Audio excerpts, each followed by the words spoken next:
The Goldman-Fristow test of articulation 2 is a systematic means of assessing an individual's articulation of the consonant sounds of standard American English. It provides a wide range of information by sampling both spontaneous and imitated sound production, including single words and conversational speech. Testing materials for the GFTA-2 include an easel, a manual, a supplemental developmental norms booklet, and 25 response forms. The 34 Goldman-Fristow picture plates are bound inside an easel, which when open folds into a self-standing format for presenting one picture plate at a time.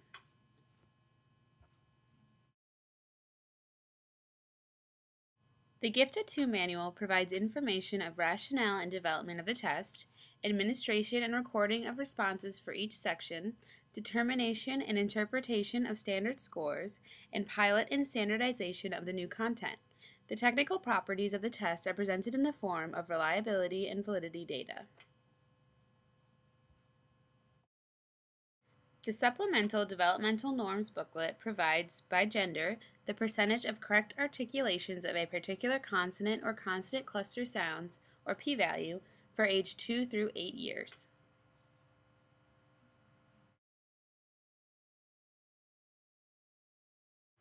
The GFTA-2 response forms contain 3 grids for recording an individual's speech responses from sounds and words, sounds and sentences, and stimulability. This allows the examiner to make a side-by-side comparison of responses for the 3 sections.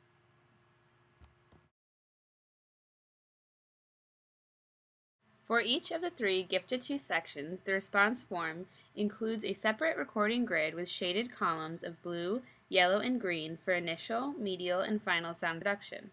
Each row of these grids corresponds to one of the 39 consonant sounds or clusters tested on the GFTA-2.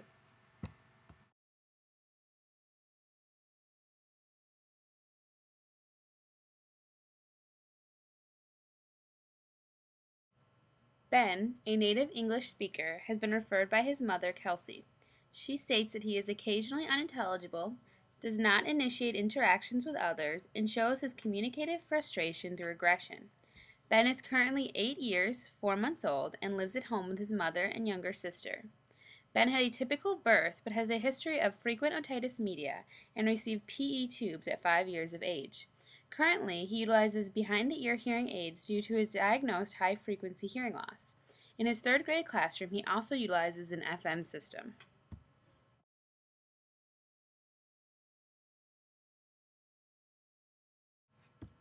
The Goldman-Fristow test of articulation 2 should be administered in a well-lit, quiet room with minimal distractions.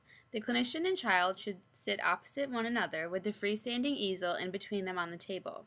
The picture plate should be facing the child, while the administrative prompt should face the clinician. Also in front of the clinician is the GFTA-2 response form. The administration time is approximately 5 to 15 minutes, dependent on the age of the child. The first subtest is sounds and words, which elicits single-word spontaneous utterances by showing picture plates and then asking the child to name the pictured items. Each item has specific phonemes that are being targeted, and that the clinician must make note of on the response form.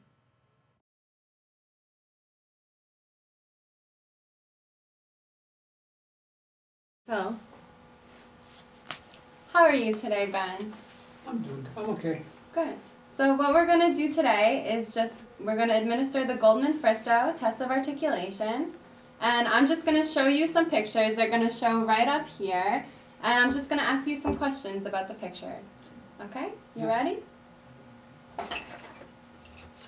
What do you call this? A house. And what is this? Tree. And what is this? Window. Okay. And what do you call this? Telephone. Okay. And what is this?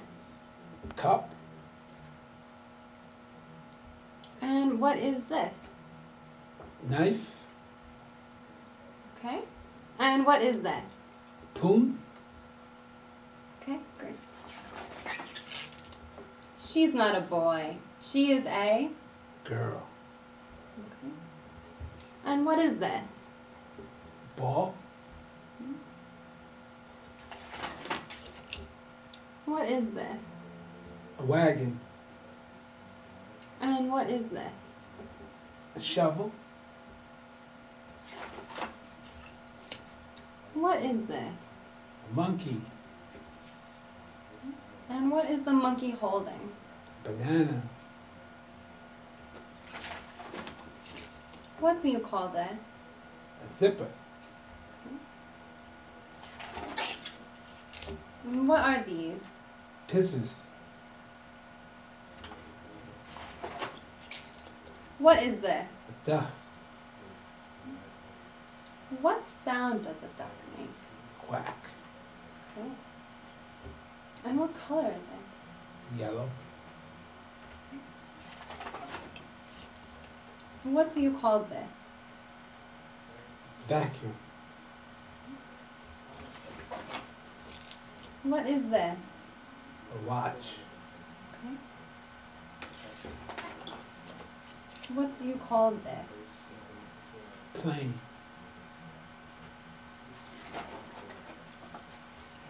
What is this girl doing? Pimmon. What are these? Watches. And what is this? Lamp. And what is this? Car. What color is it? Blue. What is this? A rabbit. And what is this? Carrot. What color is the carrot? Orange. What is this boy doing? Tissue.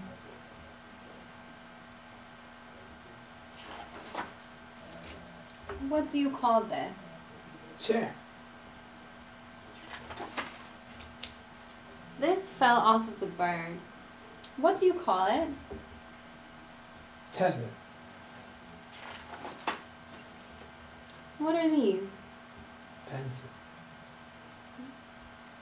Tell me which one is bigger. This one or this one? This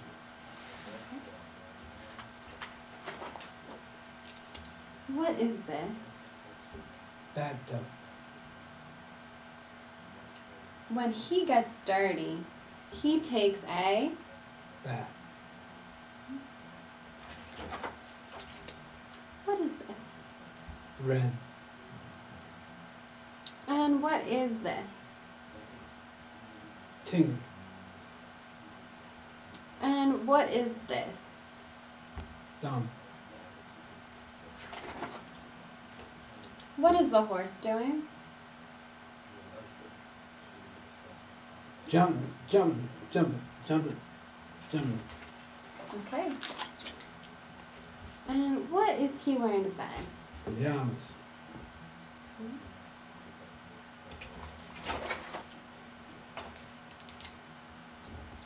What are these? Tower.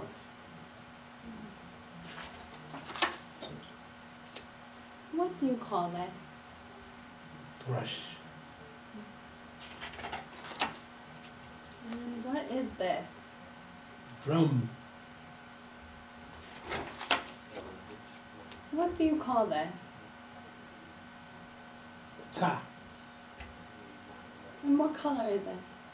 Green. What do you call this? Clown.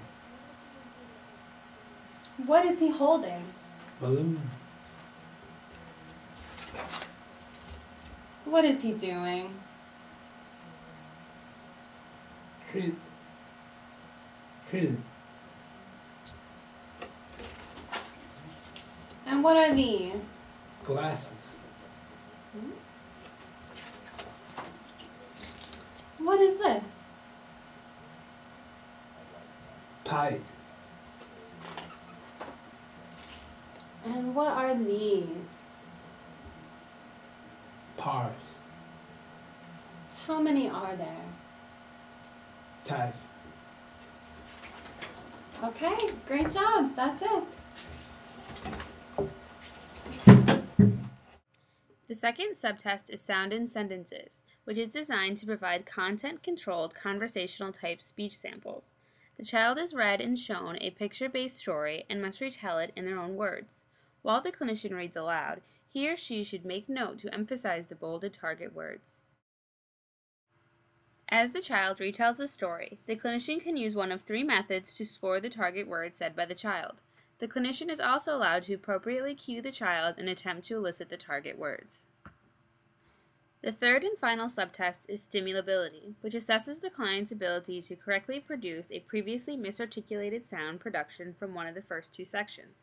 The child is only asked to produce consonants in the position of which he or she misarticulated. First, the child is asked to produce the sound in isolation after watching and listening to the clinician model the sound. If the client successfully imitates a sound in isolation, the clinician presents to the child the sound in a word. If the child successfully articulates the sound in the word, the clinician then presents the sentence.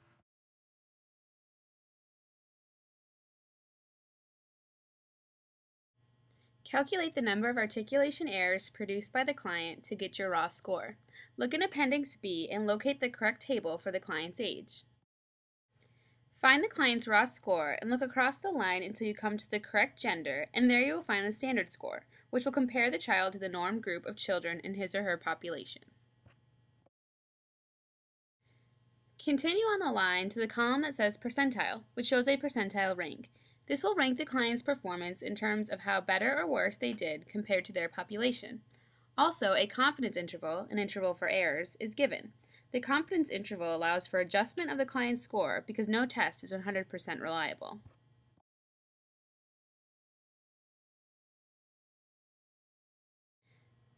The clinician can then look at Table B2 and use the raw score to determine the client's test age equivalent, which states which age the client is functioning at in terms of this evaluation.